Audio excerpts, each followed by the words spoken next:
Olá pessoal, tudo bem? Estou aqui novamente para continuar a gravar vídeos sobre os livros, filmes ou revistas que eu leio. Hoje eu acabei de ler uma revista que é relativamente curta, dá ali para ler em meia hora ou até menos, mas ela traz ilustrações que são tão belas, né? E, entre aspas, uma história tão suave, né, ou delicada e tocante que seria possível ler e reler várias vezes e ficar ali dúzias de minutos, né, debruçados sobre cada ilustração. E eu estou falando sobre nada mais, nada menos, é bom que eu anuncie logo de cara, do Shamisen, Canções do Mundo Flutuante, do Guilherme Petreca e do Tiago Minimassawa. Eu não conhecia os artistas, na verdade eu já conhecia um, que era o Guilherme Petreca, que recentemente ele publicou uma revista chamada Ogiva, que ele trabalha ali como o artista, né, o ilustrador, que é muito bacana. Mas eu acho que esse aqui, o Canções do Mundo Flutuante, ele tem uma qualidade que é um pouquinho superior ao Ogiva, ou muito mais. Aqui é uma pérola, né, uma preciosidade, uma pequena obra-prima. Pela capa, pela ilustração da capa, já dá um pouco para sentir entre aspas, a sutileza com qual, aliás, através do qual o Guilherme Petrec ele transmite entre aspas, né, essa trama tão envolvente e sutil do shamisen. E do que trata a obra? É curioso porque um paralelo que eu consigo traçar é de imaginar uma dupla de artistas japoneses que resolvessem escrever ou produzir um mangá sobre poetas tradicionais do Nordeste brasileiro. Vocês conseguem imaginar uma coisa dessa? É meio difícil, né? É basicamente isso que aqui no Shamisen, o Canções do Mundo Flutuante, o Guilherme Petrec e o Thiago Minimiasawa fazem. E eles trazem uma coisa que para mim era inédita. Porque claro que desde o tempo da escola eu vira o mito do poeta, do Aedo cego Homero, lá da Grécia Antiga, que vagava ali de cidade em cidade no interior da Grécia, levando a sua poesia e a sua sonoridade que evocavam os mitos, né, da fundadores da civilização ocidental, né, que depois foram compiladas e deram origem, repetindo essas duas obras que são fundadores do pensamento, da ética, enfim, né, desse modo de vida ocidental que são a Ilíada e a Odisseia. A Ilíada, o primeiro deles, trata da ira de Aquiles. E é uma coisa que me marcou tanto que eu me lembro ainda daqueles primeiros versos que dizem algo que é mais ou menos assim, né? Canta, ó musa, o Pelé e o Aquiles, cuja ira, lutuosa aos gregos, vede, lançou a alma de mais de 100 bravos ao orco, transformando seus corpos em pasto para abutres e cães. Dá para perceber que o tema é forte. Porque a Ilíada, ele difere, porque como um desses poemas que é quase, entre aspas, primordial, dessa narrativa primordial, fundadora de civilizações, ela começa de uma forma bem arrojada, porque ele narra essa guerra de Troia, que perdura por 10 anos, mas o autor, o Homero, ele foi sábio em fazer o seguinte: ele não começa a narrativa no primeiro ano da guerra, mostrando o que levou, né, a, a deflagração dessa querela, né? Não. Ele escolhe um momento específico da Guerra de Troia, no momento bem avançado do conflito, lá no nono ano da Guerra de Troia, e a partir desse conflito, que ele se passa ali talvez num período máximo ali de 3 meses, ele consegue, a partir dessa síntese, exemplificar toda essa potência da civilização, da cultura e dos esforços ali gregos, que a história é bem simples, né? É, o rei Agamenon, que era o líder ali dos exércitos dos heróis gregos, ele toma Briseida, que era uma cativa de guerra ali do Aquiles, né? Era parte dos seus despojos, e ele se sente ofendido em sua honra, porque para o herói grego que não cria nessa noção, por exemplo, cristã de uma imortalidade da alma, o herói ele só tinha uma forma, entre aspas, de se imortalizar na história. Era mantendo a sua honra. Então, quando Aquiles, que era o maior dos heróis, o maior dos guerreiros gregos, ele vê a sua honra sendo manchada e, portanto, tendo roubado de si essa, entre aspas, possibilidade de ser rememorado pelas futuras gerações através dos mitos e dos cantos dos poetas, pelo fato dele ter tido a sua honra diminuída, ele se recusa a lutar, a permanecer na guerra de Troia, recolhe ali os homens que pelejavam junto com ele, e diz, nós, aliás, nem eu, nem os meus companheiros voltaremos ao conflito se o rei Agamemnon não restitua a minha presa de guerra, né? E com isso recupera, né? Tem a minha honra recuperada. E daí segue a história. E há esse segundo poema atribuído a Homero, que é a Odisseia, que trata do Nostros, né? do retorno de um dos heróis gregos, que é o Odisseus, que tem um caráter que é completamente diferente do Aquiles. Enquanto Aquiles é aquele guerreiro tradicional, né? Ele é forte, ele é bravo, ele é impetuoso, ele é explosivo nas suas ações. O Odisseus, ele é um homem, como diz o próprio Homero, multifacetado. Ele tem vários atributos e o principal deles não é a coragem em batalha, não é a força, não é a impetuosidade, como o do Aquiles, o do Ajax, etc. Não. A grande arete, né, do Odisseus é a esperteza, né? Um pensamento mais, entre aspas, não sei, ardiloso, né? Ele é cheio dos estratagemas. Então, a Odisseia narra esse retorno de Odisseus para o seu reino Ítaca, os braços da sua esposa ou Penélope e do seu filho, que ele deixou ainda recém-nascido, Telêmaco, né? Enfim, eu conheci esse mito do poeta cego da Grécia Antiga, Homero, que é um fundador da nossa civilização, né, digamos assim. E eu não sabia que haviam mitos paralelos em outras culturas. E o que o Guilherme Petreca e o Tiago Minamassawa trazem aqui nessa pérola, que é o shamisen, é justamente isso. Essa noção de que havia no Japão pré-moderno uma tradição, uma cultura que orbitava em torno de poetas e poetisas cegas que viajavam ali de cidade em cidade no Japão pré-moderno, acompanhado por 3 ou 4 aprendizes ou discípulos, levando a sua música e a sua poesia, geralmente acompanhado musicalmente pelo shamisen, que é esse instrumento que até dá nome à obra, levando entre aspas e usando entre aspas a poesia, a música e a arte como uma forma de ganha-pão, porque como eles eram cegos, né, não conseguiriam exercer uma outra profissão, as possibilidades de ganhar pão para eles era pequena, sei lá, ser acupunturista ou alguma coisa semelhante. E desde criancinhas eles eram treinados ali com muito afinco a aprender a tocar o instrumento musical, a cantar, né? E criar os seus próprios versos e canções. E o livro, ele é a revista, né? Aliás, é o mangá, ela é um misto, né? Uma mistura entre história e ficção, porque é uma espécie, entre aspas, de uma biografia de uma artista, né, dessas últimas gozen japonesas, que é a Haru Kobayashi.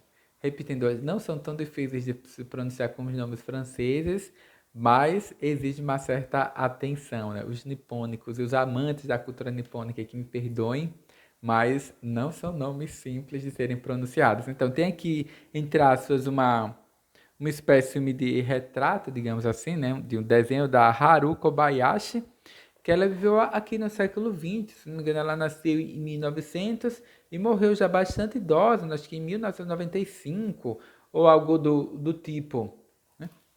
E traz também e ela tem como mestre, entre aspas, pelo menos na revista, esse músico cego, né, que é o Shikuzan Takahashi, que tem também uma ilustração, né, que também era um desses gosta, não, desses poetas cegos, né, tradicionais desse Japão pré-moderno, e só no século XX, muito recentemente, acho que dos anos 80 para cá, ou 90 para cá, que o governo japonês, como é que eu posso dizer, elevou esses poetas tradicionais, né, os Gozes, a um estatuto, entre aspas, de elemento cultural imaterial do Japão, e eles passaram, entre aspas, a serem, né, respeitados, entre aspas, né, e preservados. Mas a Haru foi, que é essa personagem do mangá, Haru Kobayashi, foi entrada essa última das Goze ali desse Japão, né, que sobreviveram a porque elas tinham uma certa influência, e eles também, porque tanto meninos como meninas, garotos e garotas cegos, que eram treinados para exercer esse ofício, né? Assim como o Homero grego antigo, né? Lá do século VIII a.C. E é engraçado perceber que há esse paralelo aqui entre o Japão e a Grécia, que duas culturas tão diferentes e isoladas, né, digamos assim, geograficamente, historicamente, produziram um fenômeno cultural bastante similar. É curioso notar isso. E aqui ele conta, né, porque realmente, porque eles tinham, né, esses gozes que eram tanto garotos como garotas cegas, os cegos, eram treinados no na arte do canto, da poesia e do domínio, da virtuose de alguns instrumentos musicais como o shamisen. E, repetindo, eles gozavam de um certo prestígio nessa cultura pré-moderna japonesa, mas com a introdução de novos meios de comunicação, como inicialmente o rádio, cinema, TV, eles acabaram, entre aspas, caindo no ostracismo, porque haviam outros bens culturais, em especial esses ligados à cultura de massa, que permitiam uma produção e disseminação mais fácil de bens culturais e de elementos culturais. Eles acabaram, entre aspas, caindo neste ostracismo e quase desapareceram. E repetindo, só em meados, acho que dos anos 90, que o governo japonês resolveu parar e, e prestar a homenagem e tentar proteger os poucos elementos dessa cultura, dessa tradição secular que havia no Japão, que os primeiros Gozi, né, são talvez do século XVI, do século XVII, né?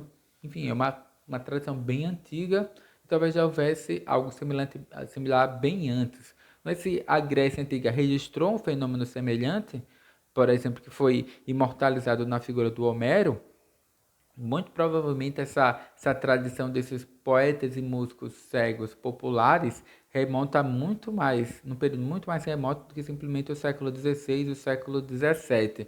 E o bacana aqui do livro, ou da revista, né, do Guilherme Petreca e do Tiago Minamisawa, é que eles trazem uma série, eu não sei se isso é um elemento deles, ou se simplesmente foi uma escolha talvez dos editores, né, da revista, lançarem uma série de textos complementares de índices, né, de notas de rodapé, notas bibliográficas, elementos sobre essa cultura, esse elemento cultural japonês. Até tem uma frase que eu achei muito bacana, que eu não sei se eu vou conseguir encontrar agora.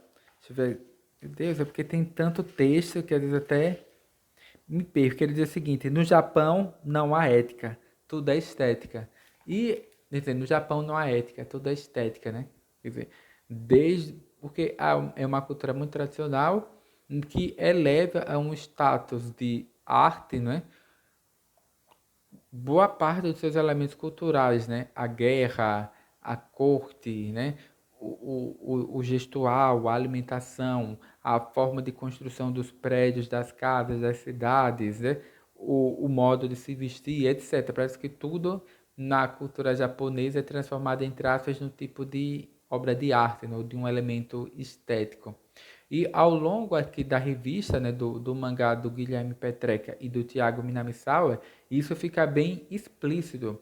Porque a história, repetindo, como ela é mais poética do que exatamente narrada, né, através do texto, né, porque há pouco texto e boa parte da história é contada, né, através dessas impressões que são sinestésicas, né? Você observa as imagens e é bacana porque é uma obra que ela é multimídia. Ao final da revista ou do livro, há um QR Code, eu acho que é assim que se pronuncia, que você lê ali com a sua câmera do celular e ele permite que você tenha acesso a uma playlist, sendo que de músicas cantadas ou tocadas aqui com o shamisen, que é esse instrumento musical oriental que lembra muito o banjo, né? Um tipo de violão ali de banjo de 3 cordas.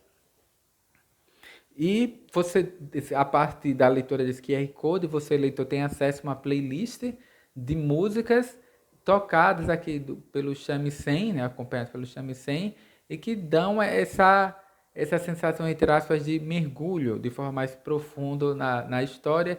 E o último áudio dessa playlist é de uma pessoa fazendo alguns comentários históricos, né, estéticos sobre o papel da música, né, da poesia, né, desses gods na cultura tradicional japonesa. É muito legal. Eu vi mais 2 vezes. Porque, repetindo, eu acho que era um mangá para se ler assim, muito rapidamente, mas eu passei uma cara para ler. Passei mais de uma hora assim, olhando atentamente as gravuras. Eu gostei muito da história. Eu não vou falar muito sobre o que se trata, porque de certa forma eu já anunciei que é uma espécie de biografia com elementos místicos, míticos e fantasiosos dessa artista, né, dessa, entre aspas, última goze japonesa, que é a Haru, vou ter que ler, Haru Kobayashi, agora não erro mais, essa Haru Kobayashi, e ela é treinado, pupila desse cidadão chamado Shikuzan Takahashi, e ela acaba, entre aspas, contracenando no mangá com um personagem que já havia morrido quando ela nasceu, mas aqui o Guilherme Petreca e o Tiago Minamisawa, eles se dão, entre aspas, ao luxo, esse elemento poético, né, e lírico, de colocar a Haru Kobayashi dialogando, né, e produzindo junto com o... Até que daqui que eu li há pouco tempo, o Hokusai, que tem uma biografia dele que também saiu em mangá, foi publicada recentemente aqui no Brasil. Porque, repetindo, o Hokusai tem morrido algumas décadas antes aqui da Haru Kobayashi nascer, mas o Guilherme Petreca e o Tiago Minamisawa, criam esse elemento, né? Já que é mítico, poético, de apresentar esses 2 artistas máximos aqui da cultura nipônica dialogando, né? Enfim, né? E se inspirando mutuamente, né? E a Haru Kobayashi era cega, então, obviamente, ela não pôde conhecer o trabalho do Hokusai, que era um desenhista, né? Fazia estilogravuras também, etc, né? Então, assim, ela não pôde conhecer o trabalho do Hokusai e o Hokusai não pôde conhecer as canções da Haru Kobayashi porque ele morreu algumas décadas antes dela nascer.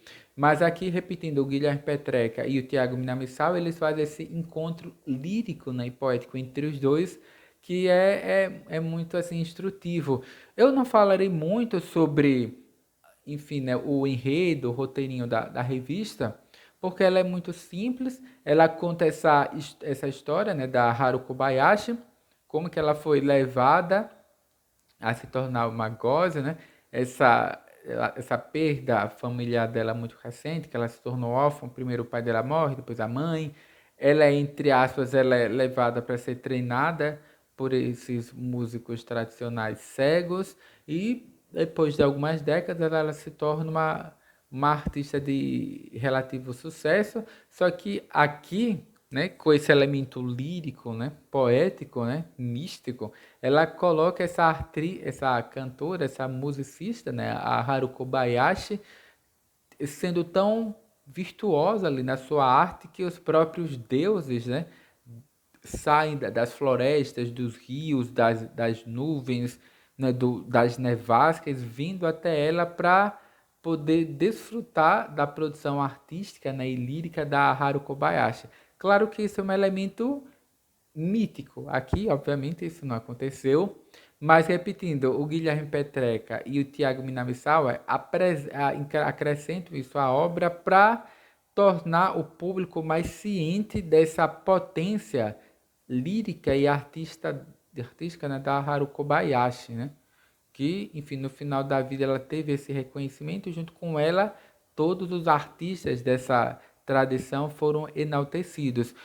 Antes de encerrar o vídeo, eu vou mostrar algumas ilustrações para vocês verem a preciosidade que é isso aqui. É uma pena que o mercado editorial brasileiro esteja, entre aspas, vendendo cada vez menos livros e o público brasileiro tem pouco acesso com essas pérolas, essas obras raras que são, aliás, raras não, que são tão comuns no nosso mercado editorial.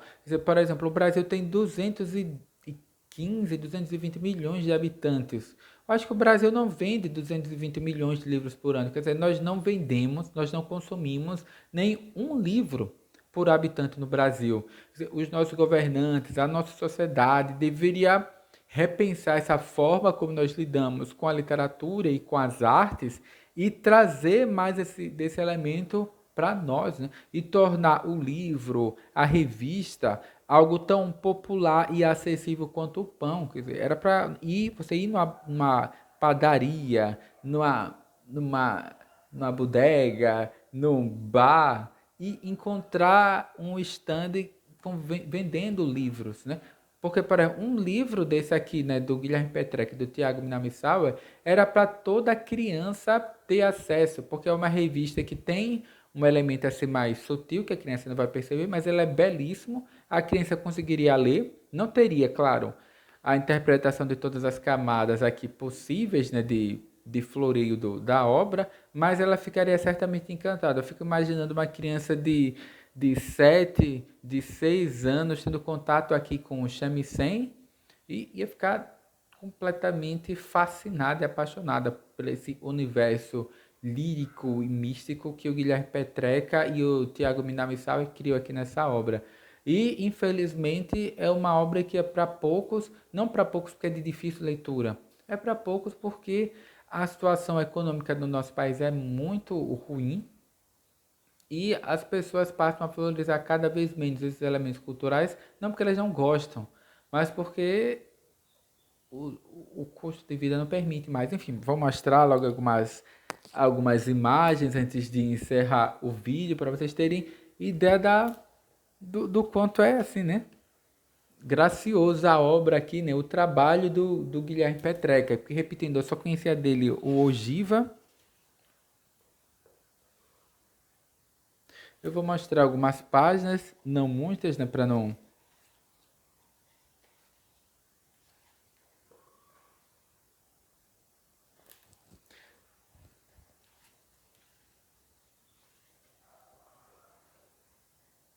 Quer dizer, é uma página mais impressionante do que a outra. Aqui está uma parte na qual ela encontra essa divindade, né? E como ela é cega, aos poucos ela toca essa divindade, em traço, ela vai formando na sua mente a imagem de quem ele é, de como é essa criatura, né? Divina, né? Enfim, é por isso que ele tem essa aparência meio disforme e aos poucos ele vai se constituindo, né? Criando forma diante dela. É muito, muito bom.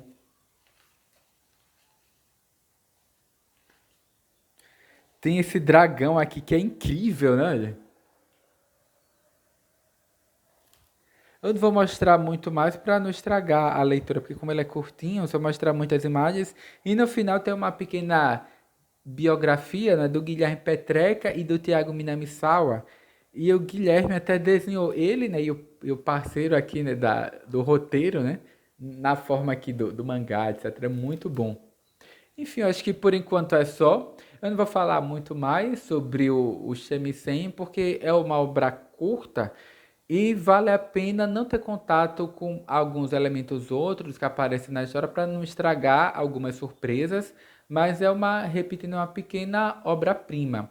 Quem ainda não conhecia o Guilherme Petreca, ou por exemplo, eu não conhecia esse Tiago Minamisawa, mas eu gostei muito aqui da parceria aqui dos dois, na revista. Espero, no mangá, espero que eles apresentem outros trabalhos juntos no futuro, porque eu gostei demais disso daqui. Eu achei realmente impecável, né?